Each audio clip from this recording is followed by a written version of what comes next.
देख रहे हैं द फुलझड़ी और मैं श्रुति। 1 फरवरी 2022 को बजट पेश किया जाएगा। कोरोना काल में इस बात की उम्मीद जताई जा रही है कि वित्त मंत्री निर्मला सीतारमण 2022 से 23 के बजट में स्वास्थ्य सेवा क्षेत्र के लिए विशेष सुविधा देंगे। तो आइए आज आपको बताते हैं घरेलू फार्मास्यूटिकल्स दवा उद्योग यानी फार्मा सेक्टर को आगामी बजट से क्या उम्मीदें हैं।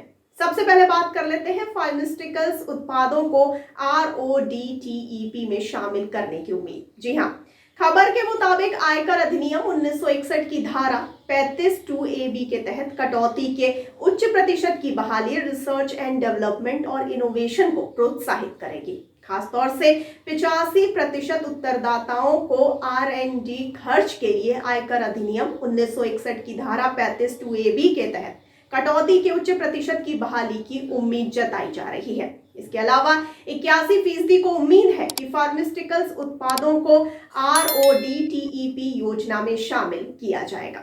आगे बढ़ते हैं। GST दर कम होने की उम्मीद। जी हाँ, बजट 2022 एक्सपेक्टेशन में ये भी है कि एक्सपोर्ट प्रोडक्ट पर शुल्क और टैक्स की छूट RODTEP स्कीम के तहत कुछ दवा उत्पादों को शामिल किया जाएगा। डॉक्टरों को दिए गए मुफ्त नमूनों की कटौती के आसपास के नियमों में संशोधन और डायग्नोसिस टेस्ट और रिसर्च पर कम वस्तु और सेवा कर यानी GST दर होगी।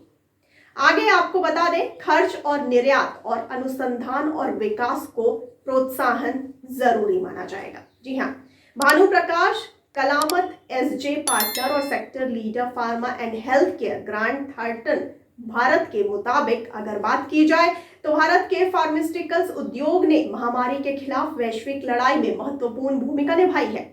PLI योजनाओं के तहत बढ़ा हुआ खर्च और निर्यात और अनुसंधान और विकास को प्रोत्साहित करना मेक इन इंडिया के दृष्टिकोण को और आगे बढ़ाएगा और एक प्रमुख दवा सप्लायर के रूप में हमारी स्थिति को मजबूत करेगा।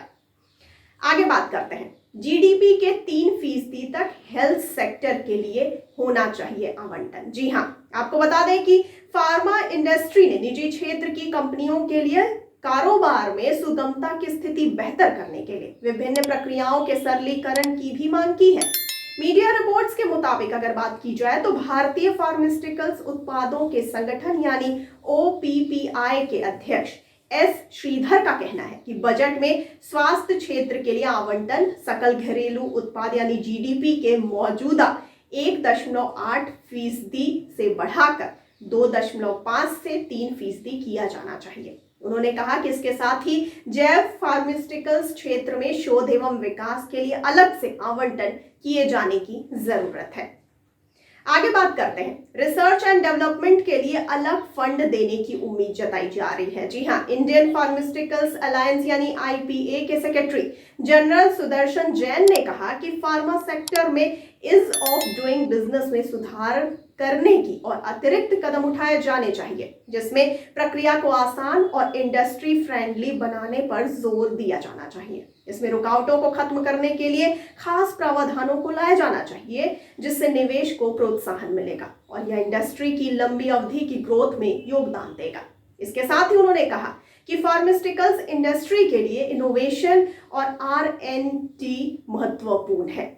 आपको जानकारी के लिए बता दें कि भारतीय फार्मास्यूटिकल्स उत्पादों के संगठन यानी OPPI के अध्यक्ष S श्रीधर ने यह भी बताया है कि सरकार को दवाओं पर सीमा शुल्क छूट को जारी रखना चाहिए। यदि सरकार ऐसा नहीं करती है तो मौजूदा परिदृश्य में इस तरह की दवाओं को उचित मूल्य पर उपलब्ध कराना संभव नहीं होगा।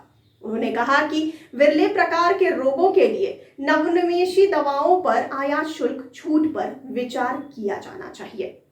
आपको ये भी बता दें कि इंडियन फार्मास्यूटिकल्स अलायंस यानी IPA के महासचिव सुदर्शन जैन ने बताया कि फार्मा क्षेत्र में कारोबार सुगमता की स्थिति को सुगम करने के लिए अतिरिक्त उपाय किए जाने चाहिए। प्रक्रियाओं को सरल और उद्योग के अनुकूल किया जाना चाहिए। साथ ही अड़चनों को दूर करने और निवेश को प्रोत्साहित करने के कदम उठाए जाने चाहिए।